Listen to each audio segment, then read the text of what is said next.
Iba talaga ang kalidad ng utak nitong si Giles May. Ngayon, tiyak na kayang-kaya mo ng depensahan ng mga mahihirap. Pero siguraduhin mo lang talaga na dedepensahan mo sila at hindi ang mga mayayamang ganit sa salapi ha. Saad ni Faye, ang ikalawa sa triplets ni Lara at Lawrence. Talagang umuwi pa ito ng bansa para umattend sa party na inihanda ng kanilang mga magulang para sa kanila ni May. Sa Amerika kasi ito nag-aaral para maging isang surgeon. Si May na kumuha ng law ay kapapasa lang sa bar exam at top-notcher pa. Bata pa lang kasi ito ay gusto ng pamahalaan ng kanilang law firm. Gusto ron nitong maging CEO. Si Marie naman ay agriculture ang kinuha na ang major ay crop science. Maliit pa lang kasi siya ay hilig na niya ang paghahalaman at gusto niyang mas palawakin pa ang hasyenda ng kanyang mga magulang. Meron na silang plantasyon ng kakao, pinya, saging, manggahan, lanzones at iba pa. At kung papala rin si Marie, baka madagdagan pa ang mga yon ng iba pang pananim gamit ang kanyang talento. Sus, para mo na rin sinabing mukha akong pera kung ganun. Para sabihin ko sa'yo, Faye, hindi naman tayo naghihirap. Siyempre, ang batas ay batas, mayaman na mahirap. Kung sino ang may sala ay dapat managot. Yun lang ang dapat na ipakulong. At kung sasabihin mo sa aking depensahan ng mga mahihirap, wala namang problema sa bagay na yan. Basta stick ako sa kung sino ang tama o mali. Ganun kasimple. Kuha mo? Sagot ni May sa kapatid. Kuhang-kuha, Attorney Angel May Mondragon. Basta, huwag kang magpapaloko lalo na kung gwapo. Kilala pa naman kita. Kapag gwapo na ang kaharap, biglang nagbabagong isip. Kansiyaw pa ni Faye dito. Hindi ako ganun no? Oo kaya, ganun ka May. No. Yes. Hay nako, tumigil na nga kayong dalawa. Baka akalain ng mga bisita natin may mga baliw na anak si na mommy at daddy. Behave, okay? Saway ni Marie sa mga kapatid. Sa kanilang tatlo, sabi ng mommy niya, si Marie raw ang pinakamaunawain, mapagparaya, palakaibigan at matured kung mag-isip. Palibhasa, siya ang panganay. Si Faye naman ay sadyang may pagkamaldita, habang si May naman ay parang may sariling mundo. Siguro dahil na rin sa pagiging nerd nito at isang lawyer, ito ang nakakuha ng talino ng kanilang ama. Pero ganoon pa man, lahat sila ay mapagmahal at masunuring mga anak, at wala silang hindi gagawin para sa pamilya. Kayo talaga, ang hilig niyong mag-asaran. Nakatawang sabi pa ni Marie sa dalawang kakambal. Alam mo naman, ngayon lang ulit tayo nagpangipangita. After this, I'm going back to US to continue my studies. Ito namang si May, training na niya para maging CEO ng kumpanya natin. So I'll gonna miss you again, Giles. Ani Faye na nakalabi pa. Giles ang tawagan nilang tatlo, short for Angel na mga pangalan nila. Tama si Faye, minsan na lang tayo ganito. Ikaw din Marie, magiging busy ka na rin dito sa ating hasyenda. Matutupad mo na rin ang mga pangarap mo nung bata pa tayo. Sang-ayon ni May. Oo na, pero wag namang para kayong may mga kaaway. Pinagtitinginan na kaya tayo ng mga bisita. Sabi na lang niya. Hi ladies, narito pala kayong tatlo. Kanina pa namin kayo hinahanap ng mami nyo. Mula sa kung saan ay lumabas ang ama nilang si Lawrence Mondragon, kasama ang kanilang inang si Lara. Parehong wala pa ring itulak kabigin ng angking kagwapuhan at kagandahan ng dalawa kahit na umedad na. Kaya naman silang tatlo na halos may iisang muka, nakuha rin ang magandang lahi ng kanilang mga magulang. Hi Mom, hi Dad. Iisang bati na lang tatlo rito bago isa-isang humalik sa pisngi ng magulang. What are you doing here, Angels? Bakit hindi kayo makisalamuha sa mga bisita natin? Nakangiting tanong ng kanilang inang si Lara. Kasi po, miss na miss po namin ang isa't isa, Mommy. Sagot ni May.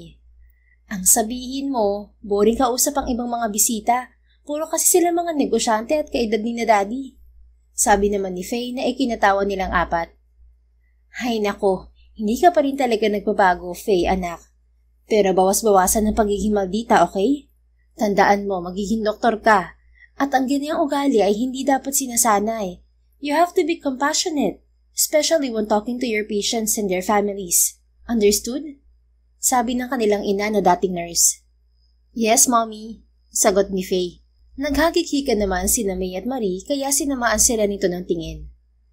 By the way, May, are you ready to be the next CEO of our law firm? Pag-iiba ng kanilang ama sa usapan. Handang-handa na po, Dad. Actually, parang hindi ko na nga kailangan ng training eh. Well, alam ko naman yun, hindi lang dahil anak kita. Pero dahil alam kong magaling kang talaga. Pero syempre, kailangan mo pa rin kilalanin ng mga tao sa ating sirkulasyon. I know, Dad. Tumango ang kanilang ama at binalingan siya. And Marie, thanks for helping me. Dahil sa'yo, mas marami na akong oras sa inyo, lalo na sa mami nyo. Payo ko lang, hindi madaling pamahalaan ng napakalaking lupain natin. Along the way, marami kang madaraan ng mga problema na minsan na hindi mo inaasahan. But don't hesitate to ask our help. Sa ganoong paraan, mas madali nating mareresolba ang problema. Thanks, Dad. Tatandaan ko po yan. Also, dapat lagi mong alalahanin na bukod sa kalidad ng ating mga ani, palagi mo ring isasaalang-alang ang kapakanan ng ating mga tauhan. Dahil kung wala sila, hindi uunlad ng ganito ang Hacienda Mondragon. Sabi naman ng kanyang ina. Opo, Ma'am. Asahan niyong gagawin ko lahat ng makakaya ko para hindi lang ang kabuhayan natin ang lumago, maging ang mga tauhan din natin. Good, good. Wala na talaga akong masasabi pa sa inyong tatlong mga anghel namin. Kundi salamat. Salamat dahil ipinagkaloob kayo sa amin ng Panginoon. Salamat dahil lumaki kayong mabubuti. May puso at takot sa nasa itaas. Tunay na kami ang pinagpala dahil sa inyo. Wika muli ng kanilang ama. Daddy naman eh. Iisang reaksyon nila bago niyakap ang kanilang mga magulang. Mahal na mahal po namin kayo. Duwit nilang sabi. Marie, baka ngayong hasyendera ka na, makatagpo ka na ng magiging first love mo. Ang tagal nating naglagi sa Manila at lahat na lang na mandiligaw mo binabasted mo. Baka narito na ang soulmate mo. Kantyaw ni May na ikinatawang nilang lahat. May gwapo naman ba rito? Parang marami naman yata rito, matatandaan na sa mga kabayo, baka at kambing. Kaya sa palagay ko, engkanto o kapre mahahanap ni Marie dito, lalo na rin sa manggahan. Biro ni Faye. Oy, huwag mo kang ginaganyan ng kapatid mo, Faye. Palibhasa, di ka nasanay sa buhay probinsya, anak. Kaya kung makapagsalita ka, parang may ikanto rito. Ako na nagsasabi sa inyo, bukod sa daddy nyo, meron at merong gwapo rito sa hacienda natin. Singit ng mami nila. Sana nga, mami. Pero sino kayang unang mag-aasawa sa aming triplets, no? Malabong ako. Ang tagal ko pa matatapos sa med school. Kaya pauunahin ko na kayo mga gels ko. Kahit sinong mauna sa inyo mga anak, basta ang mahalaga, mahal kayo ng mapipili niyong lalaki at masaya kayo sa kanila. Alagang-alaga kayo gaya ko sa daddy niyo. Napangiti ang triplets nang nakawan ng kanilang ama ng halik sa labi ang kanilang ina. Napalo tuloy ito sa braso ng ina nilang si Lara. 26 na sila pero wagas pa rin maglambingan sa harap nila ang kanilang mga magulang. Parang laging in love. Hindi rin nga nagtagal ang mga kapatid ni Marie sa hacienda.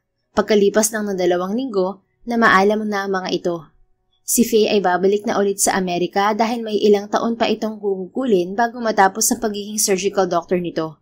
Si May naman ay nagtitraining na sa law firm nila sa Manila sa ilalim ng kanilang ama. Kasama ni Faye ang kanilang ina sa Amerika dahil gusto rin itong magbakasyon at para din daw madalaw nito ang kanilang lolo Lorenzo na medyo maedad na rin. Susunod na lang daw doon ang kanilang ama oras na magamay na ni May ang pamamahala sa kanilang law firm. At hindi man gustong malungkot ni Marie, ngunit hindi pa rin niya yun naiwasan. Kaya pagkaalis ng mga ito, nilibot na lang niya ang malaking hacienda. Dahil namigit kumulang 10,000 hektarya ang lupain nilang yon, na halos kalahati na ng isang bayan ng Quezon Province, hindi pa niya nararating ang dulong bahagi niyon. Sakay ng kanyang Wrangler ay binagtas niya ang daan patungo sa gawing kanluran ng hacienda. Doon nakatanim ang mga punong lanzones at mangga nila. Magkatapatan ang mga yon at ang nasa gitna ay ang kalsadang nilalakbay niya. Ay, this is life. Ganitong buhay talaga ang gusto ko. Tahimik, malayo sa polusyon. Puro berde ang kulay ng paligid. Hindi nawawala ang mga nagliliparang ibon sa himpapawid. Ani Marie sa sarili habang nakabukas ang bintana ng kanyang sasakyan. Tama lang ang ginawa ni Daddy na palagyan to ng daan kahit hindi sementado, para mas madali ang galaw ng mga produkto namin. Pagdating niya sa bandang dulo, may nakita siyang isang konkretong bahay. Yun ang unang istrukturang namataan niya, kaya madali siyang huminto. Ipinagawa talaga siguro to ni Daddy para na rin may pahingahan ng mga tauhan. Pumasok siya roon dahil nakabukas naman ng pinto. Malinis yun, pero nagtaka siya dahil parang hindi naman yun basta pahingahan lang. Halatang may nakatira doon, at base sa mga gamit, lalaki ang namamahay ron. Tao, sino ka? Putol ng isang boses sa lalaki sa pagtawag niya. Kagyat na napalingon si Marie sa kanyang likuran. Isang matangkad na lalaki ang naroon na tanging pantalong kupasin ang suot. Kaya kitang-kita ang pagiging maskulado ng katawan nito. Halos namumula na ang mukha nito at buong katawan. Gawa na rin siguro sa init ng araw. Wala sa loob siyang napalunok nang dumako ang kanyang mga mata sa namumutok nitong mga abs. I'm Angel Marie. Ako ang bago na mamahala dito sa hasyenda. Anya. At bago pa umiba ang takbo ng kanyang isip, inalis niya sa katawan nito ang mga mata. Nako, senyorita, sorry po. Hindi ko po kayo nakilala. Pero nabanggit na nga po sa akin ni Senyora Lara at Senyor Lawrence ang tungkol sa inyong magiging pamamalakad dito sa hasyenda. Direkta ho yung sinabi sa akin ng inyong ama. Ganun ba? Ikaw bang kanang kamay ni Daddy dito? Parang ganoon na nga ho. Pasensya na ho ulit at hindi ko kayo nakilala.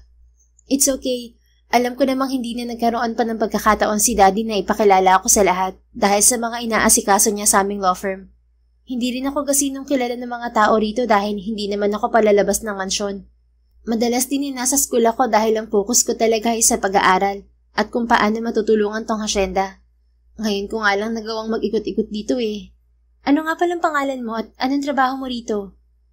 Ako po pala si Emmanuel Ledesma, ang agricultural chemist dito sa hasyenda. Pakilala ng binata at bago pa ilahad ng kamay sa harapan niya, ipinunas muna nito yun sa suot nitong pantalon. Napangiti si Marie sa ginawa nito bago tinanggap ang palad ng lalaki. Nagulat pa siya at bahagyang napaigtad dahil may kung anong sensasyong nanulay roon patungo sa mga palad niya at kagyat na nagpabilis ng tibok ng kanyang puso.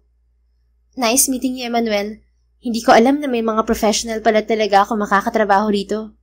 Sabi niya sabay bawi ng kamay rito. Umiti rin naman ng lalaki.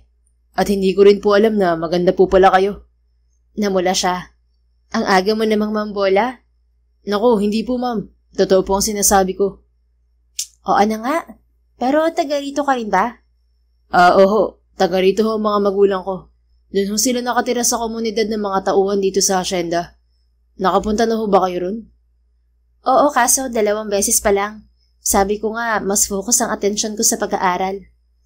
Ganoon ho ba? Mas maganda hong paminsan-minsan magawi rin kayo ron para mas makilala ninyo mga tauhan dito sa hasyenda. Maganda na rin ho kasi dun ngayon dahil may pinapatay yung paaralan ng tatay at nanay niyo para sa mga anak ng mga tauhan. Tumango-tango si Marie. Hindi napigilang maging proud sa mga magulang. Oo, alam ko rin ang bagay na yan. Nabanggit na yan sa aming magkakapatid ni na Daddy. Tama naman kasi sa dami ng mga tauhan, mas maigi na yung hindi na sila lumalabas dito para makapag-aral. Mas safe din. Sinabi niyo pa, ma'am. Kaya nga ho, sobrang nagpapasalamat ako sa inyong pamilya. Lalo na ho sa tatay niyo. Kung hindi ho dahil sa ibinigay niyang scholarship, baka hindi ho ako nakapagtapos sa kursong gusto ko. Scholar ka pala? Matalino ka siguro. Hindi napigilan ni Marie ang mapangiti rito. Napakurap-kurap si Emmanuel at hindi agad nakapagsalita. Para kasi siyang nakakita ng totoong anghel na bumaba sa lupa. Bukod sa napaka-inosenteng mukha ng kanyang kaharap, ubo din ito ng ganda. At kahit napakasimple lang ng suot nitong isang long-sleeve shirt na napapailaliman ng abuhing sando, katerno ang pantalong maong na hapit sa katawan nito. Lutang na lutang pa rin ang natural na ganda ng babae na hindi yata niya pagsasawa ang pagmasdan. May dumi ba ako sa mukha, Emmanuel? Tanong nito na nagpabalik sa kanyang kamalayan sa kasalukuyan. Mas lumapad pa ang pagkakangiti ni Marie kaya muntik na naman siyang matulala. Wala ka bang ibang gagawin? Napakamot si Emmanuel sa ulo. Pasensya na, senyorita. Kasi naman po, para ho kayong anghel. Akala ko ho tuloy nasa langit na ako. Hindi na nahiya pang papuri niya rito. Hindi kasi siya mahiyaing tao. Kung ano ang nakikita niya, yun ang sinasabi niya. Grabe ka naman makapuri. Parang too good to be true na. Namumulang wika ni Marie. Totoo naman ho. Oo na, pero bago pa ako malunod sa kapupuri mo, pwede mo ba akong samahan sa pag-iikot? Hindi ba ikaw naman ang makakatuwang ko sa mga gawain dito sa hasyenda? Oo, senyorita. Sa akin ho nakaatang ang pag-aaral ng mga patabang ginagamit natin. Magandang patubig at ang pag-aanalisa ng mga pesticides. Okay. At yun ay para mapabuti ang ating mga pananim. Nang sa gayon ay may magandang ani tayo. Halos kapareho lang ng pagiging crop scientist ko. Ang focus ko nga lang ay sa mga pananim. Dagdag pa ni Marie sa sinabi niya. Mismo, para hong meant to be. Natawa ang dalaga kaya napangiti na rin siya. Halika na, hindi ba malapit ng anihin ng mga mangga? Oho, 3 araw na lang at harvest time na. Wow, tara na. Bigla ako na-excite. Sandali lang ho, kukuhanin ko lang ho yung pang-itaas kong damit. Baka ho kasi kuyugin ako ng mga babuyog. Natawang muli ang dalaga. Alam mo, bukod sa pagiging bolero, joker ka rin. Sige na, antayin na lang kita sa labas. Iiling-iling na lumabas ang dalaga.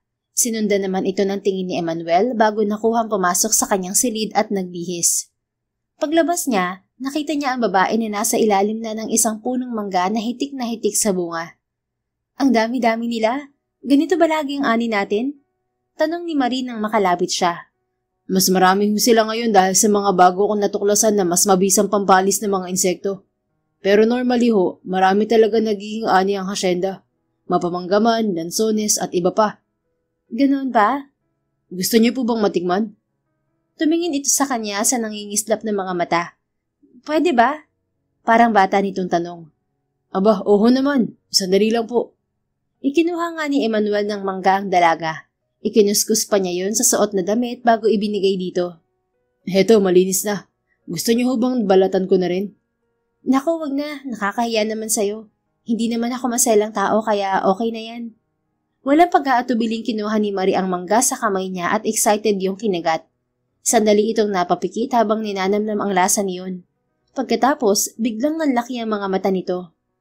Ang sarap nga! This is the best variety I've ever tasted. Ngiting-ngiti naman si Emmanuel habang pinagmamasdan ito sa pagkain. Kahit kasi sa ganoong gawi ay kaakit-akit pa rin to. Ang pagtikwas-tikwas ng mga labi nito ay tila magnet na humihila sa kanya para halikan to. Subalit madali niyang kinastigo ang sarili. Ayan ka na naman sa pagtitig mo sa akin, Emmanuel. Halika na nga sa iba pang parte nitong manggahan kasi baka mamaya matunaw na ako sa ginagawa mo. Hindi ko pa naman ugaling maging ice cream.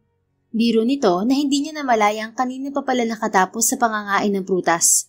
Ipinapagpag na nito ang kamay na madali naman niyang kinuha at walang sabi-sabing ipinunas sa kanyang pantalon. Hey, mamamantsahan ang damit mo. Ano ka ba? Kagyat nitong binawi ang kamay sa kanya. Naku, ayos lang ho yun, senyorita. Nakita niyo naman na luma na rin to at puro mantsa. Yan ho talaga ang purpose nitong damit ko. Kahit na, okay lang sa akin na madumi ang kamay ko. Isa pa, sanay rin ang mga to sa lupa. Kahit na ho, ang ganyan kalalambot na mga kamay ay iniingatan. Oo na nga, para lang matigil ka na. Hindi naman ho sa ganun, kaya lang. Ay nako Emmanuel, tara na bago pa ako mainis sa'yo. Ikaw rin, mahihirapan ka maging katrabaho ako kapag nagkaroon ako ng sama ng loob sa'yo. Napakamot na lang siya sa ulo. Yan naman ho ang ayaw na ayaw kong mangyari. Kung ganoon, tigilan mo ng pakikipag-argumento sa akin. Kayo ho ang bahala. Nagpaparayang wika niya. Mapagbigay talagang tao si Emmanuel, pero iba pa rin ang usapan kapag ang dalaga na ang kaharap niya. Pakiramdam kasi niya kahit araw-araw siyang sumang-ayon sa mga gusto nito, walang problema. Ang mahalaga, masaya ito at hindi inis sa kanya. Maiba tayo ng usapan, ilan ba ang lahat ng tauhan dito sa loob ng hasyenda? Tanong ni Marie sa kanya. Naku, marami ho dahil iba-iba naman ng mga pananim natin dito. May humigit kumulang na 500 katao ho ang regular na nagtatrabaho rito na sa komunidad nitong hasyenda na ninirahan. Mabuti na rin nga ho at may mga magkabagong teknolohiya tayong nagagamit para hindi ho tayo hirap sa ibang bagay at gawain. Malaking tulong ho yun sa mga tauhan dito. Marami rin pala talaga. Ngayon ko lang kasi na-realize na napakalaki pala talaga nitong lupain ng mga magulang ko.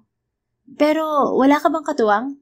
I mean, yung nakakatulong mo para mas mapaganda ang kalidad ng mga pananim natin? Meron ho. Si Helga po. Kagaya niyo rin siyang crop scientist. Kapareho ko siyang scholar ni Senior Lawrence. Ayun, mabuti naman at may matatanungan pala ako. Saan ko ba siya pwedeng matawagan? Naku ma'am, ang mabuti pa ho ay ang numero ko na lang ang tawagan niyo. Hindi kasi basta-basta mahagilap ang babaeng yun. Napakunod ang noo ni Marie. Para kasing nag-iba ang timplada ni Emmanuel nang mapag-usapan nila si Helga. Ganoon ba? Dala mo bang cellphone mo, Eman? By the way, can I call you Eman? Ay, opo naman po. Yan po ang tawag sa akin ng karamihan. Yung iba naman ay Manuel. Nahahabaan daw kasi sila sa tunay na pangalan ko. I see. So, can I borrow your phone? Ilalagay ko ang number ko. Nasa sasakyan kasi yung sakin. Ayaw niyang magtanong tungkol kay Helga dahil kalabisan na yun. Subalit, bakit parang may kumukurot sa kanyang puso? Hindi pa man niya nakikita sa personal ang sinasabi nitong babae, pero parang may kutob na siya kung ano nito iyon. Baka naman girlfriend niya. Hindi lang siguro sila okay ngayon. Anya sa isip. At ano naman pakialam mo kung girlfriend nga niya?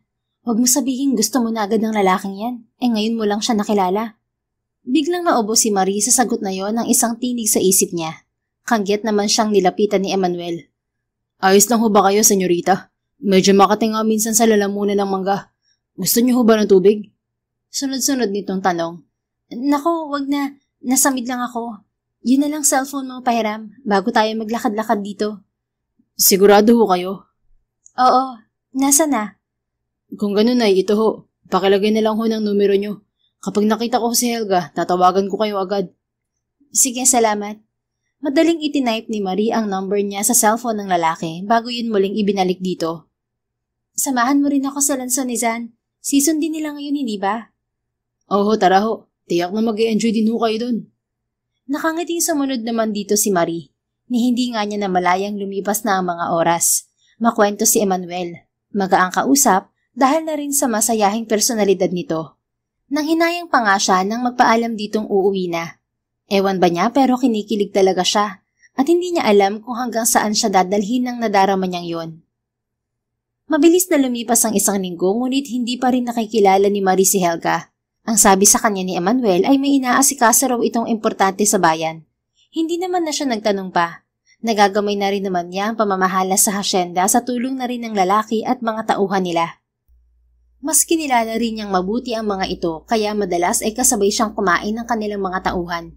Yun ay para na rin ipadama sa mga ito na pantay-pantay lang sila. Ayaw niyang mailang ang mga ito sa kanya. Sa pagkakaalam niya, maganda rin ang relasyon ng kanyang mga magulang sa mga tauhan nila sa hasyenda. Senyorita nako, kami na hurian.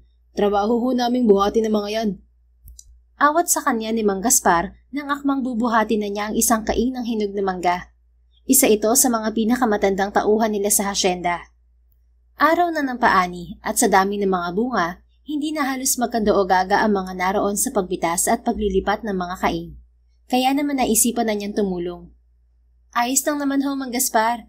Maigi ho ito at nang ma-exercise ako. Sagot niya sa matanda. Senyorita, kami naman ho ang makakagalitan ni Manuel. Ho? Bakit naman ho? Amo ho namin kayo. Dapat hindi kayo nagtatrabaho. Ay nako, yan naman ho ang ayaw kong maririnig sa inyo. Sa trabaho dito sa hasyenda, pantay-pantay rin lang ho tayo. Kaya kung ano ang maitutulong ko, gagawin ko. Saka wag ho kayo magpapaniwala kay Emmanuel. Mas alam ko ho kung ano ang kaya ko sa hindi. Napakamot na lang ito sa ulo bago iginala ang mga mata sa paligid. Oo nga pala, nasa na ba ang batang yun?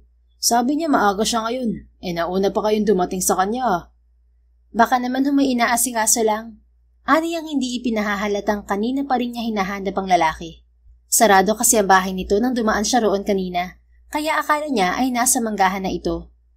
Pero kailangan na akong bilangin ng mga kaing para humaisampan na sa truck. Ani Mang Gaspar. Ganoon ho ba? Ang mabuti pa ho, puntahan ko na lang siya. Naku, wag na ho, senyorita. Mag-uutos na lang ho ako ng iba.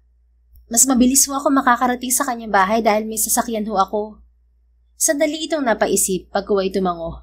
Kung sa bagay, tama naman ho kayo. Ngumiti dito si Marie. Sige ho, pupuntahan ko na ho siya. Malaki ang mga hakbang na tinungo niya ang kanyang Wrangler. May pagsipol pa siyang nalalaman habang nagmamaneho patungo sa bahay ni Emmanuel. Ang totoo, excited na talaga siyang makita ito. Sa araw-araw kasing magkasama sila, hindi maikakailang napalapit na ng husto ang loob niya rito. Hindi lang naman may itsura ang lalaki.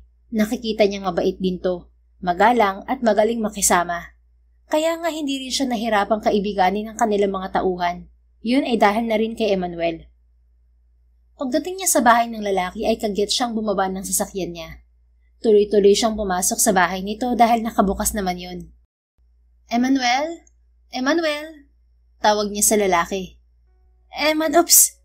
Mabilis na napatalikod si Marie nang bigla na lang sumulpot ang lalaki na ang tanging balot sa katawan ay isang puting tuwalya na luma pa.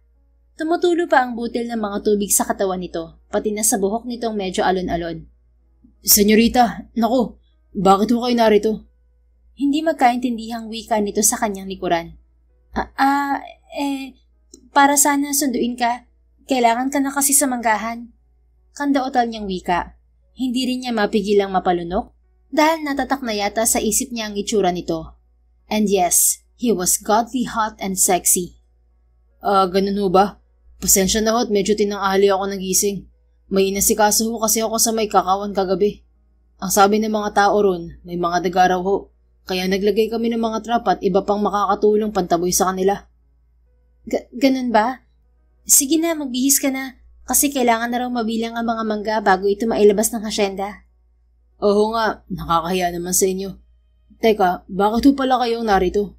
Bakit hindi nyo na lang ho inutos sa ibang pagsundo sa akin?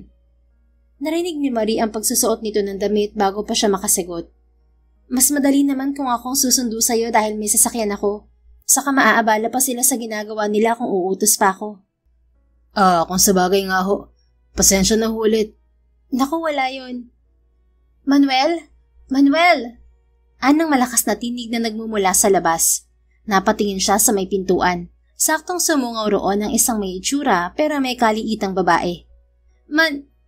Nagkatinginan sila nito at kitang-kita ni Marie kung paano nangunot ang noon ng babae. Pagkatapos ay nilagpasan siya nito ng tingin. Anong ibig sabihin nito, Manuel? Seryosong tanong nito na sa lalaki nakatingin. Dama niyang sandali rin itong natigilan habang nakatitig sa likuran niya. Nakagat ni Maria ang pang-ibabang labi.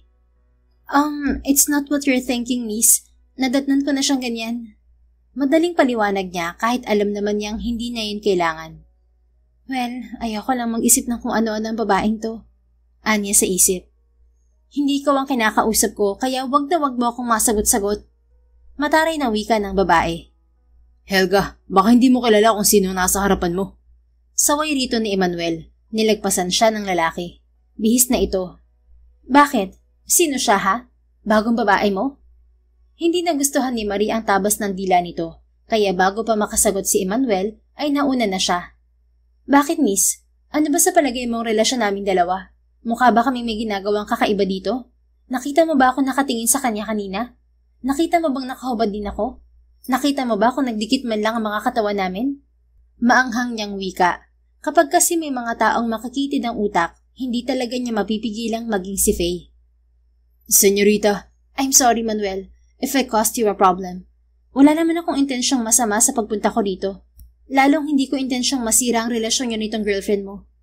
Naku, hindi ko ho girlfriend tong si Helga, ma'am. Helga? Napatingin siya sa babaeng nanlalaki na ang mga mata habang nakatitig sa kanya. Napakurap-kurap ito pagkuway binalingan si Emmanuel. Anong hindi mo ako girlfriend? Manuel, ginagawa natin ang higit pa sa ginagawa ng magnobyo. Napahinga na lang ng malalim si Marie.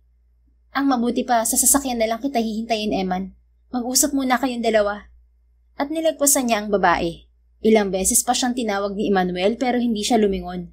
Para kasing naninikip ang dibdib niya sa mga narinig kanina. At kung patuloy siyang mananatili sa loob, baka ipagkanulo siya ng sariling damdamin. Hindi niya alam pero sa maiksing panahon yata ay unti-unti nang napasok ni Manuel ang puso niya. And she didn't want to feel that way. Hindi niya gustong nararamdaman na parang nasasaktan siya dahil wala naman silang relasyon ng lalaki. Wala. Pagkatapos ng eksenang yun sa bahay ni Emmanuel, pilit itong iniwasan ni Marie. Hanggat maaari, ayaw niyang mag-uusap sila nang hindi lalagpas sa 5 minuto. Kung ano lang ang kailangan niya rito, yun lang ang sinasabi niya. At kung ano lang ang gusto nitong i-report, yun lang din ang pinakikinggan niya. Si Helga naman na kasakasama niya sa trabaho ay hindi rin niya masyadong kinakausap. Humingi naman ito ng pasensya sa kanya na kanya ring tinanggap. Pero hanggang mag-amo lamang ang turingan nila para wala na rin itong masabi pang iba. Senyorita, pwede ho ba namin kayo maimbitahan mamaya? Ani Mang Gaspar sa kanya habang naroon sila sa may pinyahan. Patanim nila sa araw na yon kaya abala ang lahat. Ano ho bang meron? Anniversary ho namin ng misis ko. Birthday din ho ng pangatlo namin ng isang araw. Kaya pinag-isa na ang handaan para isang gastos na rin lang. Ganoon ho ba? Sige ho, asahan niyo hong darating ako. Ayun, mga kasama, darating si Senyorita Marie mamaya. Kaya aasahan ko kayong lahat ha. Ikaw din, Manuel. Anang Ginoo sa lalaking kanina pa yata nakatingin sa kanila. Tumango lang naman ito kasabay ng pag-oo ng lahat. Kinahapunan, nagsuot lang ng simpleng bestidang bulaklakin si Marie. Hanggang tuhod yun na pinaresan niya ng flat na sandals. Ang mahaba niyang buhok ay inilugay lang niya at tanging lipstick lamang ang kolorete sa kanyang muka. Sakay ng kanyang Wrangler ay binigtas niya ang daan patungo sa komunidad ng mga trabahador. Medyo malayo-layo rin kasi yun sa mansyon. Ngunit nasa kalagatian pa lamang siya ng daan nang bigla na lang huminto ang kanyang sasakyan. What? Hey, come on! Pinilit niya yung start muli, pero mukhang hindi siya pagbibigyan. Umuusok na kasi ang unahan niyon. Sa dinami-rami ng araw, ngayon mo pa talaga napiling magpakasira. Ano nang gagawin ko ngayon? Ang layo pa ng komunidad dito. Parang batang kausap niya sa sariling sasakyan. Isinandal ni Maria ang ulo sa kinauupuan at sandaling nag-isip. Pagkatapos, hinagip niya ang kanyang cellphone. Akmang tatawagan na sana niya ang driver nila sa mansyon nang may kumatok sa bintana ng kanyang jeep. Napalingon siya roon.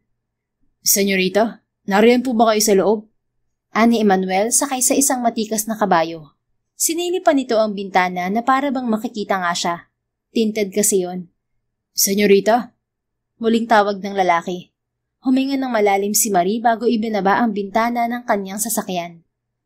What? May katarayang wika niya. May problema ho ba? Siguro, nakahinto ako hindi ba? Napakamot ito sa ulo. Gusto niyo ho bang tingnan ko? Baka ho magagawa ko. Pinagmasdan niya muna ang lalaki. As usual, nakasuot ito ng pantalong maong na kupasin. Ang pangitaas nito ay kulay asul na polo shirt. Nagmukha itong mabango sa itsura nito, lalo na't bagong ligo ito. Alright. Binuksan niya ang pinto ng sasakyan. Naku, wag na ho kayong bumaba. Baka ho madumihan lang kayo. Ako na ho ang bahala. Pigil nito ng akmang bababa si Marie. Hindi naman na siya sumagot. Hinayaan na lang niya ang lalaki. Isa pa, ayaw rin naman niyang makatabi ito ng matagal habang chinecheck ang kanyang sasakyan. Baka kasi kung ano pa ang masabi niya. Kahit kasi ilang beses niyang pigilan ng sarili, ayaw namang matigil ng puso niya sa mabilis na pagkabog niyon sa tuwing makikita ito. Para bang sinasabi ng puso niya na kay Emmanuel lang siya makadarama ng ganoong klase ng damdamin. Senyorita, hindi ho magagawa ito. Putol ho ang fan belt. Anitong nasa tabi na pala niya. Napabuntong hininga siya. Guess I can't make it to Mang Gaspar's house. Sabi niya na para lamang sa sarili. Ho? Bakit naman ho? Sira nga ang sasakyan ko, hindi ba? Pero pwede pa rin naman kayong makarating doon, senyorita. At anong gusto mong gawin ko? Maglakad? Baka kapag ginawa ko yun, bukas pa ako makarating doon. Hindi naman ho. Ang ibig ko hong sabihin, pwede naman ho kayong makisabay sa akin. Napataas ang isang kilay ni Marie. At saan naman ako sasakay? Ayaw niyang magtaray, pero yun lang ang alam niyang paraan para maitaboy ang nararamdaman dito at ang lalaki mismo. Bakit kasi ang bait nito masyado at ang lakas ng karisma? Tall, handsome, and with medium complexion ito. Ngiti at tingin pa lang nito, siguradong kikiligin na ang sinuman. Dito ho kay Boknoy. Sagot nito na tila baliwala naman ang ginagawa niya dahil nakangiti pa ito. Boknoy? You mean your horse? Oho, senyorita. Kaya ba tayo niyan? Baka naman mapagod siya. Aba, oho naman. Nakita niyo naman kung gaano to kakisig. Alagang-alaga ko ho ito. Tapos may vitamins din siya. May pag-aalala ang tinignan ni Marie ang itim nitong kabayo. Don't worry, senyorita. Ako hong bahala sa inyo. Sabi pa ni Emmanuel. Are you really sure? Okay lang ba talaga sa'yo? Oho naman. Marunong naman ho kayong mga bayo, di ho ba? Yes. Laking hasyenda ako kaya alam ko kung paano sumakay sa kabayo. Kung hindi nga lang sana sobrang layo ng komunidad ninyo sa hasyenda, baka sinakyan ko na si Angel. Sabi niya na ang tinutukoy ay ang sariling kabayo. Lahat silang magkakapatid ay meron yon. Isa rin kasi sa produkto ng hasyenda ay ang makakisig na stallion. Ine-export pa nila ito sa iba't ibang panig ng mundo. Kung ganoon, tara na ho at baka abutin pa tayo ng gabi sa daan. Yaya nito. Sandali, tawag lang ako sa mansyon para ipakuha tong jeep ko. Ibibiling ko ring ipaayos. Sige ho. Tumawag nga muna si Marie sa mansyon. Alam naman niyang walang masamang mangyayari sa kanyang sasakyan dahil nasa loob sila ng hasyenda. Gusto lang talaga niyang maayos agad yon sa lalong madaling panahon dahil yun ang gamit-gamit niya sa paglilibot sa malawak nilang lupain. Mainam din kasi itong gamitin at isabak kahit idaan niya sa lubak, ilog at putikan. Tinagurian itong off-road beast. Kahit babae siya, gusto niya ang ganoong klase ng sasakyan. Meron naman siyang sedan sa mansyon, ngunit hindi yun pwede sa off-road. Okay na ho ba? Tanong ni Emmanuel nang bumaba na siya. Yes, saan ba ako sasakay? Sagot niya habang pilit na itinatago ang mabilis na tibok ng kanyang puso. Sa unahan na lang ho. Gusto niyo ho bang buhatin ko kayo? Presinta nito habang pinagmamasdan ng suot niya. Mariing nagdikit ang mga labi ni Marie. Oo nga pala, nakalimutan ko nakabistida nga pala ako. Sabi niya sa isip. No, naka-shorts naman ako. Pagkasabi niyon ay sumampa na siya sa likod ng kabayo. Nang makita ni Emmanuel na ayos na ang pwesto niya, ito naman ang sunod na sumampa. Napakagat siya sa kanyang labi. Damang-dama kasi ni Marie ang matitigas nitong muscles na halatang batak na batak sa trabaho sa hasyenda. Kahit ang malabad nitong dibdib sa likuran niya, pakiramdam niya, kayang-kaya siyang proteksyonan sa kahit na anong panganib. At ang mas lalong nagpagulo sa sistema niya ay ang mainit nitong hininga na kanina pa tumatama sa gilid ng pisngi niya. She felt a sweet tingling sensation that ran through her veins. Kaya mas lalong bumilis ang tibok ng kanyang puso. Senyorita, pwede ho ba akong magtanong? Ani Emmanuel, makaraan ng mahabang katahimikan sa pagitan nila. Pansin niya kasi ang pag-iwas nito sa kanya ng mga nakaraang araw at hindi niya maiwasang masaktan. Ang totoo, gusto niya ang babae. Gustong-gusto niya ito kaya hindi na siya nahihiyapang magtanong dito. Naramdaman niya ang paghinga nito ng malalim bago tumango. Sige, ano yon? Galit ho ba kayo sa akin? Walang ligoy niyang tanong dito. Ha? Bakit mo naman nasabi yan? Nag-iba ho kasi ang pakikutungo niyo sa akin simula nang makilala niyo si Helga. Yun ba? Kasi hindi ko naman alam na selosa pala ang girlfriend mo. Senyorita, hindi ko ho girlfriend si Helga. Oo, inaamin kong iba ang samahan namin dalawa. Pero matagal na ho yun. Matagal ko na rin sinabi sa kanya na tigilan na niya ako dahil ayaw ko ho sa lahat yung pinagkakalat na may relasyon kami, kahit wala naman. Paliwanag niya. Yun talaga ang iniiwasan ni Emmanuel na mangyari, ang mag-isip ito ng kung ano-ano. Kaya mas mainam na sabihin niya rito ang totoo dahil hindi niya maipaliwanag ang takot na nadarama sa dibdib, isipin pa lamang nalalayuan siya nito. Sandaling hindi nakaimik si Marie, pagkaway tumingin sa malayo. Hindi naman siguro kasalanan ni Helga kung gano'n ang gagawin niya, lalo na't sa bibig mo na rin ang galing na iba ang samahan niyo. Pero hindi ko naman ho siya pinilit. Siya ho itong palagi akong inaakit. At kung matino kang lalaki, hindi mo siya papatulan. Respeto na rin yun sa pagiging babae niya. Sandaling natigilan si Emmanuel bago huminga ng malalim. Alam ko hong lalabas na nagdadahilan lang ako, pero hindi ko ho talaga intensyon ng mga naganap sa pagitan namin noon. Madalas kapag ho nalalasing ako sa pakikipag-inuman sa mga trabahador, tsinitsyempuhan niya. Sinasamantala niya ho yun. Pero hayaan niyo rin ho, hindi ko na talaga uulitin pag ganoong gawi. Ayoko rin naman hong maging ibang tingin niyo sa akin. Paliwanag niya. Ha? Bakit naman ako nasali sa usapan natin? Dahil gusto ko ho kayo, senyorita. Anong sinabi mo? Kagyat itong napalingon para lamang magulat dahil eksaktong naglapat ang kanilang mga labi. Pakiramdam niya, ginapangan siya ng libo-libong boltahe ng kuryente, kaya mas naging eratiko pa ang pintig ng kanyang puso. At dama niyang ganoon din to. Sorry. Wika ni Marie na nanlalaki ang mga mata. Mabilis din itong inilayo ang ulo sa kanya. Ngumiti si Emmanuel. Wala naman ho kayong dapat na hingin ng sorry. Ako ang mas dapat na humingi niyo sa inyo dahil ginulat ko kayo. Okay, kalimutan na lang natin yun. Nangunot ang noo niya. Pagkaway hinila ang renda kaya tuluyang huminto sila sa gitna ng kawalan. Yan naman ho ang hindi ko maipapangako sa inyo. Kahit nadampi lang yun, ang halik niyo pa rin ang pinakamagandang nangyari sa buhay ko nito mga nakalipas na linggong hindi niyo ako pinapansin. Hindi na ho mabubura sa isip ko malalambot ninyong mga labi at mabango ninyong hininga. Namula ito. Pwede ba, Emmanuel? Hindi to oras para maging totoo ka. At kailan ho? Kapag tuluyan na kayong naagaw ng iba? Naagaw ng iba? Bakit? Seryoso ka ba talaga sa sinasabi mo? Oo naman. Kailan may hindi ko pinagbiro ang nararamdaman ko sa ibang tao. Mas lalo na sa inyo. Alam niyo ho, unang kita ko pa lang sa inyo. Iba na ho ang pakiramdam ko. Kakaiba na ho ang pintig ng puso ko. Alam kong suntok sa buwan ang gagawin ko dahil hindi ko mapapantayan ng yaman na meron kayo. Pero masipag ho ako at marami na rin naipon. Ang totoo nga ho, may mga bagay pa ho kayong hindi nalalaman tungkol sa akin. Na hindi ko naman hinihinging ipaalam mo, Eman. Pero gusto ko pa rin hong malaman nyo. Sambit niya habang seryosong nakatitig dito. Hindi naman nakaimik ang dalaga. Nakatitig lang ito sa kanya habang hinihintay siyang magsalitang muli. Ngumiti si Emmanuel. Ang totoo ho, isa na rin ako sa mga investor nitong hasyenda. Sabi ko ho kasi noon kay Senyor Lawrence, wag na niya akong babayaran. Bukod ho kasi sa pagpapaaral niya sa akin, siya na rin ho gumagastos noon sa pagpapa-ospital ng aking ama nang magkasakit siya. Kaya bilang ganti, lahat ng sinasahod ko sa mga patrabaho rito, hindi ko ho yun kinukuha. Magkinikita naman ho ako sa iba ko pang sideline sa bayan. Minsan ho kasi kinukuha rin akong instructor sa dati kong pinasukan. Minsan naman, ibinibenta ko ang mga nililikha kong produkto sa ibang magsasaka na alam kong makakatulong sa kanila. At yun ho mga ginagawa kong produkto rito na organic fertilizer, yun ho ay binabayaran din ng inyong ama.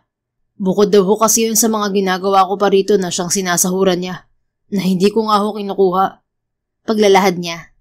Kahit hindi niya nakikita ang sariling ekspresyon, alam niyang nangingislap ang kanyang mga mata. At nang makita niya ang dalaga kung paano siya nito titigan, na para bang proud na proud ito sa kanya, mas lalo siyang natuwa. Mas lalo rin siyang naging vocal sa pagsasabi ng mga narating na niya. Alam niyo ho ba, senyorita? Nito lang nakaraang taon ay may ibinigay yung isang titulo sa akin ng inyong ama. Yun hong sa may bandang Manggahan at Lansonesan. Hindi ko ho alam kung bakit niya ako binigyan ng ganun. Pero sabi niya, kabahagi ko raw yun sa lupang pagmamayari ninyo dahil na rin sa pagtatrabaho ko sa inyo ng higit 10 taon. Ibig na sabihin, ang humigit kumulang na 5 ektarya ng Manggahan at Lansonesan ay sa akin mismo. Pagmamayari ko. Parang lumalabas na tenant ko kayo. Inayawan ko yun, ngunit iginiit ng tatay niyo na lahat ng tauhan ng hasyenda ay binigyan niya ng parte dito. Binigyan niya kami ng sari-sariling lupa para daw hindi habang buhay ay mananatili na lang kami sa kinalulugaran namin.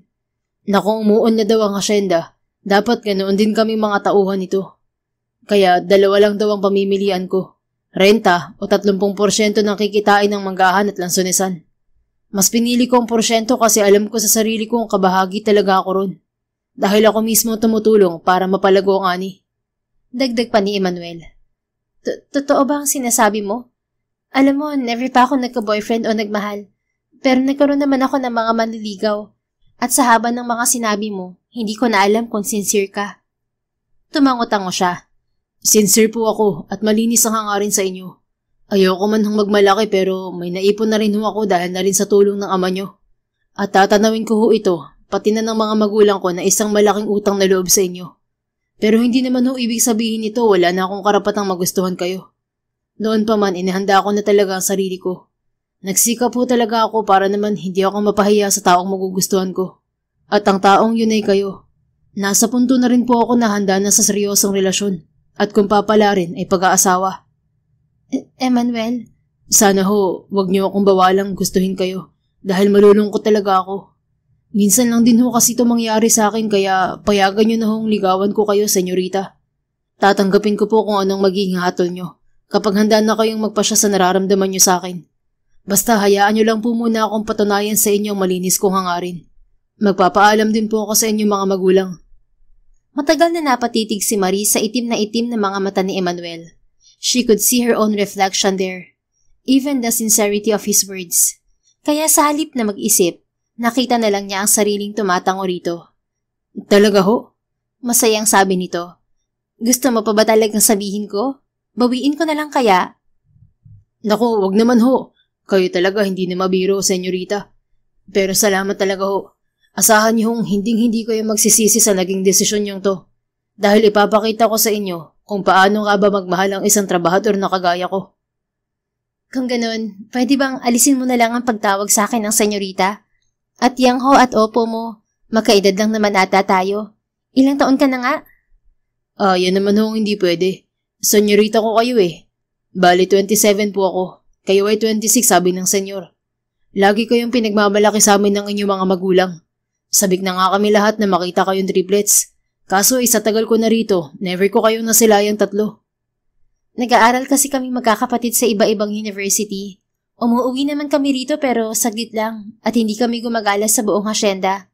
Ngayon ready na kami ni May na pamahalaan ng negosyo ni na Daddy. Si Faye naman nasa US pa, nag-aaral pa rin ng medisina. Anyway, yung sabi ko ha, wala nang senyorita, ho at po. Pero boss pa rin ho kasi kita. Di kalimutan mo na rin ang pagpayag ko. Nakalabing wika ni Marie. Senyorita naman, wag naman ho. Kaya nga, papayag lang ako kung wala ng ho at senyorita. Hindi ba mas matanda ka naman sa akin? Napakamot to sa noo. Sige na, Marie na lang ang itatawag ko sa'yo. O kaya Angel. Hindi ba pangalan mo rin yun? Matamis siyang napangiti. Yes, ikaw bahala. Basta walang senyorita. Sige ho. Hep? At ho, okay? Pero nakakahiya po sa ibang mga kasamahan. Kung ganon, pag tayong dalawa lang, alam mo na, okay? Sige, Marie. Yan, much better. Pagkatapos ng confession na yon ni Emmanuel, ay tumuloy na sila kina Mang Gaspar. Parang may fiesta roon na karaniwan naman sa mga handaan sa probinsya. May videoke, inuman at bumabahan ng pagkain. Asikasong-asikaso siya ni Emmanuel, kaya umani yun ng kantsawan sa mga naroon. Nako, mukhang ginalaw na nga nitong si Emmanuel ang baso ah. Abay galingan mo't nang mamantikaan naman ang mga nguso namin. Anang isang kaedaran ng lalaki habang hawak ang isang basong lambanog. Tama ka dyan pare, ibang mangikig tong ating tandang. Alam ang magandang lahi. Segunda naman ng isa na ikinatawa ng lahat. Namumula namang napayuko na lang si Marie. Hindi kasi siya sanay sa ganoong biruan. Hindi nga rin niya maunawaan ang ibang sinasabi ng mga to. Medyo naiilang pa siya. Huwag mong pansinin ng mga yan. Halika ron kina inang at itang. Ipakikilala kita sa kanila. Ani Emmanuel habang bitbit ang 2 platong puno ng pagkain. Ha? Hindi ba nakakahiya naman? Ano namang nakakahiya? Mga magulang mo kasi sila. Oo nga, kaya nga ipakikilala na kita. Walang nagawa si Marie kung hindi ang magpatianad na lang dito at magalang siyang pinakilala sa mga magulang nito. Mababait naman ang mga magulang nito at asikasong-asikaso rin siya. Nahihiyaman pero nagawa rin niyang makipagkwentuhan sa mga to. Nalaman din niyang nag-iisang anak si Emmanuel at nakita niyang sa ina nagmana ang lalaki dahil mestisa ito at magandang ginang. Mapusyaw si Eman. Kundangan nga lang at babad sa araw kaya medyo naging fair complexion. Nabagay naman dito. Lalaking lalaki itong tingnan. Hindi rin sila nagpagabi ng husto kay Mang Gaspar. Malayo pa kasi ang mansyon kaya nauna sila ng kaunti sa mga naroon at muling umani yun ng kantsawan. Hindi pa man daw kasi ay under na si Emmanuel na madali nitong pinabulaanan. Mas priority daw nito ang kaligtasan niya kaysa ano pa man. Kaya naman mas lalo siyang humanga rito. Wala ngang araw na hindi pinadama ni Emmanuel kay Marie kung gaano siya nito kagusto. Naroong palagi siya nitong inihahatid sundo sa mansyon. Binibigyan ng bulaklak, nakuha lang nito sa kung saan-saan. Ipinagluluto, ipinapasyal, tinutulungan sa mga gawain sa hasyenda at kung ano-ano pa. Kaya naman naisipan niya itong imbitahan sa mansyon na maghapunan. Naku, nakakahiya naman kina Senyor Lawrence at Senyora Lara. Anang lalaki habang inaalalayan siya nito pababa ng kanyang jeep. At ngayon ka pa talaga nahiya ha? Ay hindi ba nililigawan mo ako? Pero, kung mahal mo talaga ako, dapat kaya mo ring harapin ng mga magulang ko. Saka diba sabi mo mamamaalam ka sa kanila? Kaya ito na ang chance mo. Napakamot ito sa ulo. Hindi mo naman kasi agad sinabi. Hindi ako nakabihis. Katwiran nito. Napangiti si Marie at ikinawit ang braso dito. Sanay na silang dalawa sa ganoon. Kaya alam niya, kahit hindi pa niya sinasagot ang lalaki, alam na nito ang damdamin niya. Hindi naman basehan ng anyo mo para makasalo ka namin sa hapag. You are you, Eman. At kung ano kita nakilala, tama lang na ganoon kita iharap sa mga magulang ko. That way, they could see your sincerity and authenticity. Huminga ito ng malalim bago tiningnan ng sarili. Nakapantalong maong ito ng kupasin, boots na luma na rin at checkered na short sleeves na pinailaliman ng puting t-shirt. Nakangiting tumango ito nang balingan siya. Tama ka naman. Totoong isa akong trabahador niyo kaya dapat lang na makita nila ako. Sa kung ano talaga ako. Walang pagkukunwari. So, tara na? Okay, sinabi mo eh. Magkasabay silang pumasok sa kanilang mansyon. Agad na namataan ni Maria ang kanyang amang nakaupo sa sala at may binabasang dokumento. Dad, lumapit siya rito nang hindi bumibitaw kay Emmanuel. Matagal na rin namang alam ng kanyang mga magulang na nandiligaw ito sa kanya. Hindi nga lang nagkaroon ng pagkakataong magkita ang mga ito dahil kung wala sa lungsod ay nasa US naman ng mga to. Nagkasakit kasi ang kanyang lolo Lorenzo na ama ng kanyang daddy. Iha, Manuel! Anito sa may tayo. Humalik siya sa pisngi ng ama. Habang si Emmanuel naman ay nakipagkamay rito. Magandang hapon ho, senyor. Bati nito sa kanyang ama. Magandang hapon din naman. Mabuti at nagpang-abot tayo. Madalas kasi wala kami. Sabi ng kanyang ama. Naikwento nga ho sa akin ni Marie. Siya nga ho pala, narito na rin lang naman ho tayo. Gusto ko lang ho ipaalam sa inyo na nililigawan ko hong anak ninyo, senyor. Sana po'y ayos lamang sa inyo. Walang pag-aatubiling wika ni Emmanuel. Napangiti ng malapad ang kanyang ama.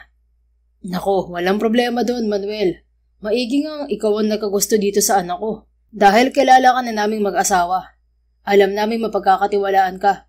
Kaya natitiyak ko, oras na sagutin ka nitong si Marie. Alam kong hinding-hindi siya magsisisi dahil totoong tao ang napili niya.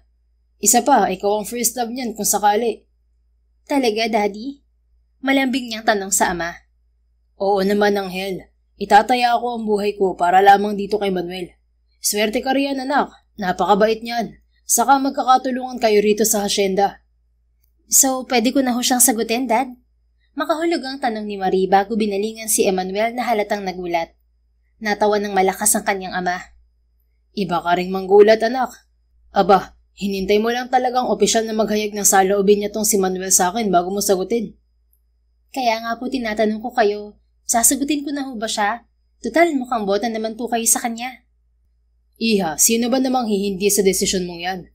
Kung talagang tumitibok na ang puso mo para kay Manuel, sige lang anak. Basta kung saan ka masaya, so suportahan lang kita. Hindi naman kami hahadlang sa inyo magkakapatid kahit na sino pang mahalin nyo. Kaligayahan nyo ang pinakamahalaga. Mas tumapad ang pagkakangiti ni Marie habang nakatingin sa mga mata ni Emmanuel. Narinig mo yon? Ibig sabihin tayo na. Napakurap-kurap ito. Tayo na? Oo. May basbas na rin ni Daddy kaya sino pa ba ako para magpakipot? Saka alam ko namang alam mo na rin ang totoo kung nararamdaman sa'yo. Hindi ka lang talaga nagsasalita. Oo nga. So, totoo nga? Tayo na? Ay, ang kulit niya, Daddy. Mukhang ayaw pa niya. Parang batang lumabi pa siya at tumingin sa tatawa-tawa niyang ama. Nako Manuel, masanay ka na sa bigla ang mga desisyon nitong si Marie. At kung duda ka sa sinasabi niya, aba, ikaw rin ang mawawalan. Sige ka. Naku, hindi naman ako nagdududa. Naninigurado lang po ako, senyor. Sabay silang natawang mag-ama. Pagkaway lumapit siya kay Manuel at hinalikan ito sa pisngi. I love you. Kinikilig niyang bulong dito. Nakagat nito ang pang-ibabang labi. I love you too. Sagot nito bago bumaling sa kanyang ama. Salamat ho, senyor. Salamat ho at hinayaan niyo akong mahalin ang anak niyo. Pangako ho, hinding-hindi ko ho siya sasaktan. Wala naman akong duda sa mga salita mong yan, Manuel. Kaso, pwede bang alisin mo na ang senyor? Tito Lawrence na lang. Napakamot ito sa ulo. Kayo ho ang bahala. Oh, anong kaguluhan to? Handa na ang hapag. Anang kanyang ina na lumabas sa may komedor. Nako, sweetheart, itong si Angel Marie. Ginulat ba naman itong si Manuel? Sa harap ko pa mismo sinagot. Sagot ng kanyang ama bago nilapitan ng kanyang ina. Talaga? Sinagot mo na si Manuel, anak? Tanong ng kanyang mommy sa kanya. Opo, mommy. Bagay naman po kami, hindi po ba? Nakangiting tanong niya rito. Of course. At hindi ka magsisisi na si Manuel ang pinili mo dahil napakasipag ng batang yan. Bumaling si Marie sa kasintahan. See? Pareho silang boto sa'yo dahil ikaw si Manuel. Oo na, naniniwala na ako sa'yo, anghel ko. At hindi na ito nangimipang halikan siya sa noo. Hay, ganyan-ganyan tayo noon, sweetheart. Sabi ng kanyang ama sa mommy niya na tila ginugunita ang kabataan ng mga ito. Alam nilang triplets ang love story ng mommy at daddy nila at hindi ang daddy nila ang unang minahal at pinakasalan ng kanilang ina, kundi ang kakambal ng kanilang ama na si Dr. Lance Mondragon.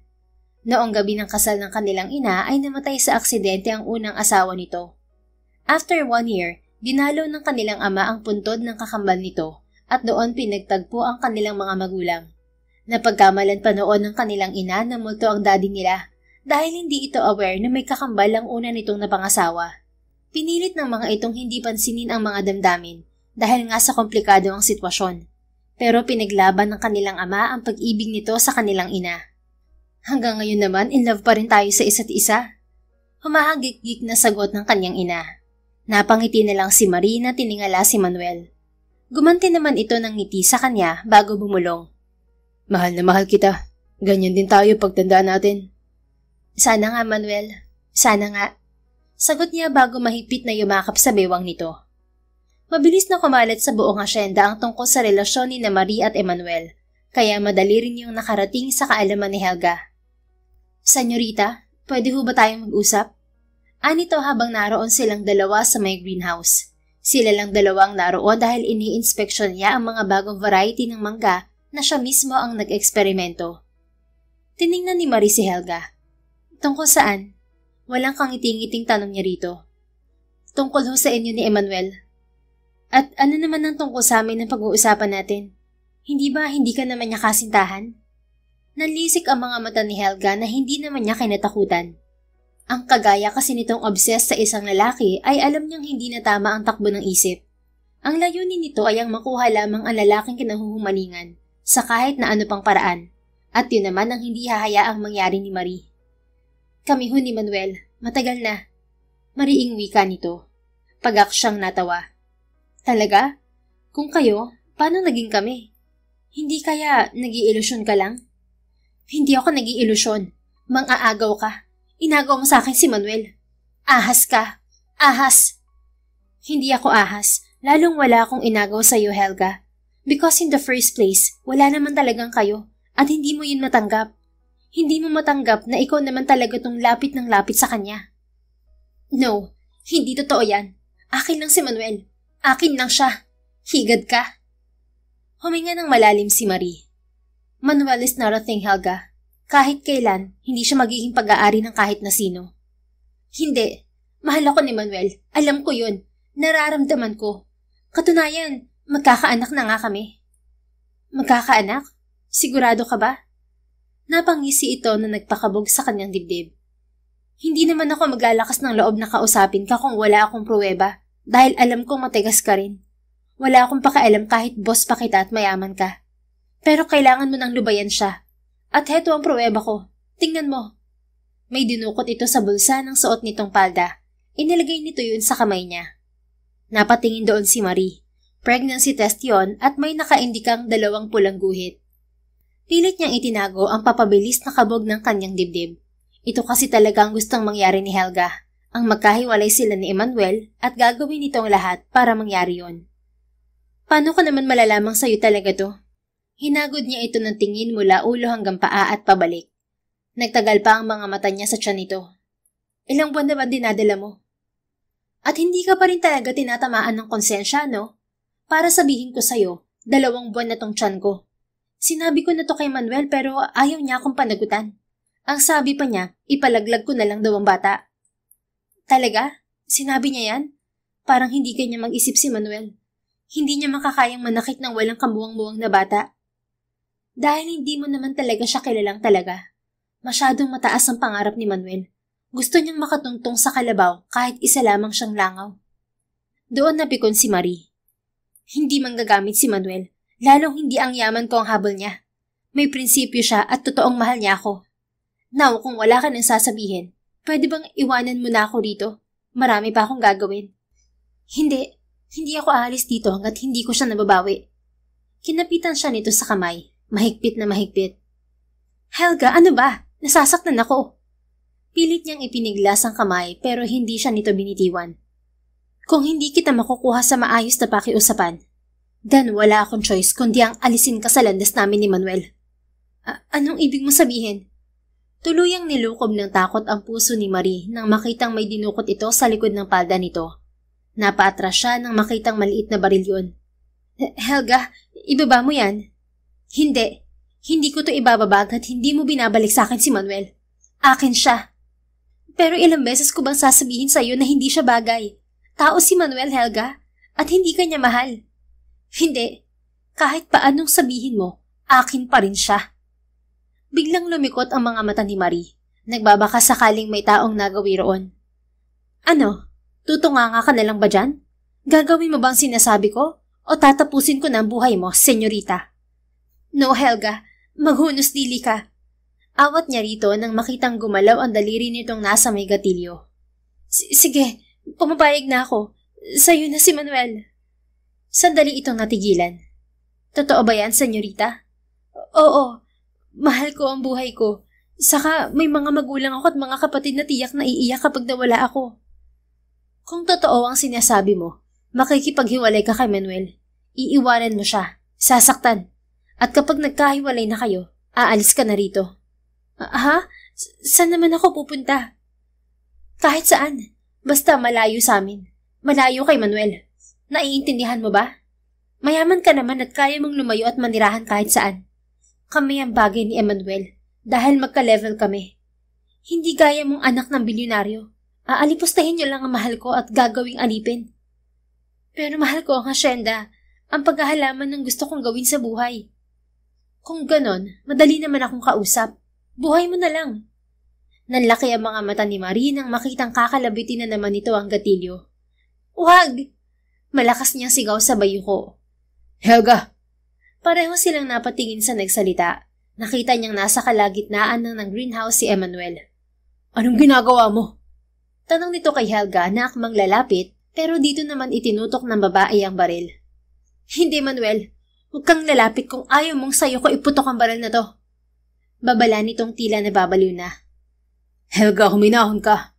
Hindi ba ako naman ang gusto mo? Sige, ito na ako. Iyong-iyo na ako. Basta ipangako mo sa akin hindi mo sasaktan si Marie. Totoo ba ang sinasabi mo? Magpapakasal na ba tayo gaya ng plano ko? Oo, kung yun ang gusto mo. Dahan-dahang naglakad patungo sa kinaroroonan nila si Emmanuel. Sandali siya nitong nilingon at sinenyas ang tumakbo na, pero hindi siya kumilos. Inaako mo na rin ba ang bata sa sinapupunan ko? Sabi pa rin ni Helga. Oo, huwag ka mag-alala. Lahat ng gusto mong gagawin ko. Habang nag-uusap ang dalawa, kumuha ng tiyempo si Marie para agawin ang baril kay Helga. Marie, wag! Sigaw ni Emmanuel. Hayop ka, senyorita! Traidor! Galit na sigaw ni Helga habang nakikipag-agawan ng baril kay Marie. Bitiwan mo ako! Bitiwan mo ako, ano ba? Nagpumiglas to, pero inipon ni Marie ang lahat ng lakas niya para mabitiwan nito ang baril. Tumansik yun sa kinaroroonan ni Emmanuel, kaya madali nito yung dinampot at tuloy-tuloy na naglakad sa kanila. Walang yakang makating mga agaw ka? Ani Helga nang balingan si Marie. Akmang sasampalin siya nito, pero madali yung nasalag ni Emmanuel. Tama na, Helga. Ano ba? Itigil mo na to. Makukulong ka sa ginagawa mo. Sabi nito. Hindi, Manuel. Akin ka lang. Tayo ang bagay. Tayong dalawa lang. No. Kahit na kailan, Helga. Hindi kita natutuhang mahalin. Si Marie ang mahal ko at wala nang iba. Sa kanya lang ang puso ko. Hindi. Bitiwan mo ako. Bitiwan mo ako. Nahihibang ka lang dahil mayaman ng babaeng yan. Hindi ko gagawin yan dahil alam kong sasaktan mo lang si Marie. Maghunastili ka rin sa mga sinasabi mo. Dahil kahit kailan, hindi ako nagka-interes sa yaman niya. Pagmamahal lang niya ang gusto ko. Mariing wika ni Manuel. Muling nagwala si Helga pero mas malakas ang kanyang kasintahan. Hanggang sa makarinig sila ng sirena sa labas. Ano yun ha? Ipakukulong mo ba ako? Nahihibang ka na ba? Magkakaanak na tayo, Manuel. Bakit ba ayaw mo akong pakinggan? Napabuntong hininga na lang si Manuel bago siya binalingan. Ayos ka lang ba, Marie? Tumango naman siya. Ayos lang ako. Salamat at dumating ka. Malakas na tumawa si Helga, kaya pareho silang napatingin dito. Halatang wala na ito sa tamang pag-iisip. I'm so sorry, Helga. I'm sorry kung ako minahal ni Manuel at hindi ikaw. Alam mo, hindi ko naman yun hiningi sa kanya. Kusa niya yung naramdaman. Sana matanggap mo yun. Hindi ito ang gusto kong kahantungan mo. Malungkot niyang wika, saktong pumasok na ang mga pulis at lumapit sa kanila. Bigla namang umiyak ang babae. Minahal lang naman kita, Manuel. Bakit ba hindi mo yun tanggapin? Bakit hindi na lang ako, ha? Binigay ko naman lahat sa'yo. Pasensya ka na, Helga. Alam kong may mali rin ako. Dapat hindi kita hinayaang gawin ng mga bagay na yun noon. Dapat ipinaintindi ko sa yung kahit ang pag-aralang mahalin ka hindi ko magagawa. I'm sorry. Sorry for hurting you. Sana dumating ang araw na mapatawad mo ako at matagpuan mo rin ang lalaking kayang pantayan ng pagmamahal mo. Ani Emmanuel dito bago ito tuluyang ibinigay sa mga pulis. Ibinigay rin nito ang baril na daladala ni Helga kanina. Inihatid ni Marie ng tingin ang babaeng patuloy sa pag-iyak hanggang sa makalabas ang mga ito ng greenhouse. Nang mawala ito sa kanyang paningin, para siyang nauupos na kandilang napasandig sa dibdib ni Emmanuel. Isa-isa ring pumatak ang kanyang mga luha. Shh! Ligtas ka na, Marie, my angel. Walang masamang mangyayari sa'yo hanggat narito ako. Hindi siya sumagot. Patuloy lang siya sa pag-iyak habang ang lalaki naman ay hindi rin tinitigilan ang paghagod sa likod niya. Paano na si Helga? Naaawa ako sa kanya. Anya. Ako rin naman. Pero hindi ko naman mapapalagpas ang ginawa niya. Muntik ka nang mawala sa akin ng dahil sa kanya. Pero Manuel, hindi siya dapat makulong. Ang dapat sa kanya magpatingin sa doktor. May mental problem siya dahil yun sa labis na pagmamahal. Yun ba ang gusto mong mangyari? Tumango si Marie. Oo, ayoko mas masaktan pa siya ng husto. Ang gusto ko tulungan natin siya at ang bata sa sinapupunan niya kung meron man. Napangiti ito. Hindi talaga ako nagkamali ng minahal. Kasi bukod sa pagiging mabait, busilak din ng iyong puso. Nasa halip na magalit ka, nagawa mo pang isipin ang kapakanan ni Helga. Diyan kita masinangaan. Pero yung tungkol sa bata, gawa-gawa niya lang yun para maitaboy ka. Hindi siya buntis, ayon na rin sa mga kaibigan namin dito sa hasyenda. Gusto lang niya tayong paghiwalayin. Alam ko naman, ngunit babae pa rin ako, Manuel. Sabihin na nating hindi ko naman pinagdaanan ng sitwasyon niya. Pero may parte ng puso ko ang alam kung ano ang nararamdaman niya. She's devastated and broken. At kesa hirap ng lagay sa kulungan ng harapin niya, na hindi naman makakatulong sa kanya, mas maigi pang ipagamot na lang natin siya. I'm sure may pagkatao ni Helga ang nagsasabing mali ang ginawa niya. At alam ko kahit papano, naiisip na niya yun ngayon. Isa pa takot din siya. Takot siyang mawala ng minamahal. Kaya wag na nating dagdagan pa ang takot na yun. Malaki rin naman ang naitulong niya dito sa hasyenda, kaya tama lang na ibigay natin ang nararapat na tulong sa kanya. Mahabang tura ni Marie. Oo na, sasabihan ko si Tito Lawrence tungkol sa pasya mo. Pero sana huwag ka nang maawa sa kanya. If ever isuggest ko sa daddy mo na tanggalin na rito si Helga. Napakunot ang noo niya at tiningnan to. Wait, si daddy? Alam nila? Oo, tinawagan ko siya kaagad para siya na mismo ang tumawag ng pulis. Mas mabilis kasing re-responde ang otoridad kapag kilalang tao ang tumawag. Pero hindi ko alam kung sinabi ba niya sa mami mo. Sobrang nga siyang nag-alala kanina pero sinabi ko namang hindi ko hahayaang may mangyaring masama sa'yo. Teka nga. Paano mo nga pala nalamang nandito ako? Yun ba? Nakita ko kasi ang jeep mo sa labas habang papunta ako ng Pinyahan. At tama naman ang hinala ko. Narito ka nga. Yun nga lang, kasama mo si Helga. Narinig ko nang nagtatalo kayo at nang bumunot siya ng baril, kaagad kong tinawagan ng daddy mo. Hindi mo alam kung gaano ako natakot kanina. Pakiramdam ko, nahulog ang puso ko na bigla ka na lang yumuko. Akala ko kasi huli na ako. Mabuti na lang at napigilan ko yun. Niyakap siya ni Emmanuel at hinagkan sa noo. Mahal na mahal kita, Marie. Kaya kahit sa kamatayan, susundan pa rin kita. Mahal na mahal din kita, Emmanuel. At kahit na anong mangyari, hindi ako aalis sa tabi mo. Talaga? So, ibig bang sabihin yan, pakakasalan mo ko? Yun ay kung yayayain ako ng first love at first boyfriend ko. Aba, syempre naman. Ngayon pa lang ay inaaya na kitang pakasal sa akin, Angel Marie Mondragon. Wala man akong malawak na lupain, pero kasing laki naman ang karagatan ng puso kong nagmamahal sa'yo, ng tapat at totoo. Agad-agad, Manuel? Kesa naman mapunta ka pa sa iba, kaya ngayon na agad. Wala pa nga lang akong dalang singsing dahil ipinagagawa ko pa yun. Bala ko na kasi talaga mag-propose na sa'yo eh. Matamis ang ngiting ipinulupot ni Maria ang mga braso sa batok nito. May singsing o wala, magpapakasal pa rin ako sa'yo, dahil mahal kita. At dahil alam kong ikaw lang ang tanging makakapagpasaya sa akin. Alam mo ring hindi importante sa akin kung mayaman ka o mahirap. Kaya nating magsumikap habang magkasama, Eman. Magtutulungan tayo. Mas palalaguin natin tong hasyenda. Gumanti ito ng matamis ng ngiti bago tinawid ang pagitan ng mga mukha nila. Salamat, mahal ko. Kaya lalo kitang minamahal. Handa rin akong pumirma ng prenuptial agreement para mawala na ang hinala ng lahat na pera lang ang habol ko sa'yo. Ano ka ba? Bakit? Hindi naman kailangan, Eman. I insist, Angel. Hindi lingid sa kaalaman ko ang iniisip sa akin ng mga taga rito. Sa'yo, sa mga magulang mo at mga kapatid, tanggap niyo ako. Pero ang ibang tao, masama ang tingin nila sa intensyon ko. Saka na natin pag-usapan yan. I don't think Mom and Dad will agree. Ang mas importante ay tayo, okay? Magpapakasal tayo dahil mahal natin ang isa't isa. Huwag mong pakinggan ng ibang tao, Eman. Sa halip na sumagot, siniil siya ng nobyo ng maalab na halik sa labi. Pagkatapos ng proposal na yon ni Emmanuel ay nagtungo na sila sa mansyon. Alalang-alala ang kanyang ina na sinalubong sila. Sinabi naman niya ritong wala itong dapat ikabahala kaya napanatag na rin ito. Sinabi rin nila ni Emmanuel sa kanyang mga magulang na magpapakasal na sila. Tawang-tawa naman ang mga ito at tuluyan na rin nawala ang takot na namamahay sa dibdib. Ipinaalam din ni Marie ang gusto niyang mangyari kay Helga. Sinang-ayunan naman yun ng kanyang mga magulang. Ipinadala nila sa isang espesyalista ang babae at dalangin nilang lahat na sana ay gumaling to. Pero hindi na nila ito pababalikin pa sa hasyenda. Bibigyan na lamang ito ni Sr. Lawrence ng ibang trabaho sa ibang kumpanya ng mga Mondragon sa oras na fit to work na ito. Pagkatapos pa niyon, saka pa lang sila nag-umpisa sa preparasyon ng kanilang kasal. Hindi pumayag ang mga magulang ni Marie sa hiling ni Emmanuel na prenuptial agreement.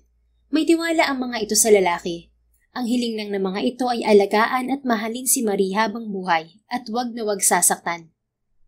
Makalipas ang 4 na buwan, ginanap ang pinakahihintay nilang pag-iisang dibdib. Hindi man niya gusto ang isang engranding kasalan, pero si Manuel ay si Manuel. Ayaw nitong magtipid dahil kaya naman daw nitong ibigay ang gusto niya, kaya hindi na niya ito hinindian. Isa pa, hindi naman talaga mawawala ang malaking handaan dahil imbitado ang lahat ng trabahador sa hasyenda. Congratulations, Kambal Gels! Ikaw palang unang mag-aasawa sa ating triplets. Akalain mo yun? Dati inaasar ka pa ni Faye. Ngayon may asawa ka na. At gwapo, hindi engkanto ah. Masayang bati sa kanila ni May. Umuwi ito ng Quezon para umattend sa kasal nila. Si Faye naman ay hindi nagawang makauwi dahil may exams daw ito. Babawi daw ito pag kinasal si May. Nag-video call na lamang ito kanina habang ginaganap ang seremonya ng kasal. Para na rin daw itong umattend. Salamat, May. Sayang wala si Faye. Ikaw sanang maid of honor ko at siya naman ang bridesmaid. Hayaan mo na yon. Uuwi naman daw siya kapag sem break niya. I'm happy for you, kambal ko. Maging happy ka sa buhay may asawa ha, gaya ni mom and dad. Salamat. Ikaw din. Sana makahanap ka na rin ng lalaking pakakasalan mo. Naku, matagal pa yan, Marie. Bigyan mo na lang kami ng pamangkin para mas masaya. Oo nga, anak. Bilisan niyo ng asawa mo ha, para may maalagaan na kami ng daddy mo. Singit ng mami nila na ikinatawa lang niya. Iniisip niya kung anong mangyayari sa kanila mamayang gabi pagkatapos ng kasal nila ni Emmanuel. Pagod na pagod si Marie nang matapos ang kasal. Gabi na rin sila umawat sa pakikipag-party sa mga bisita nila.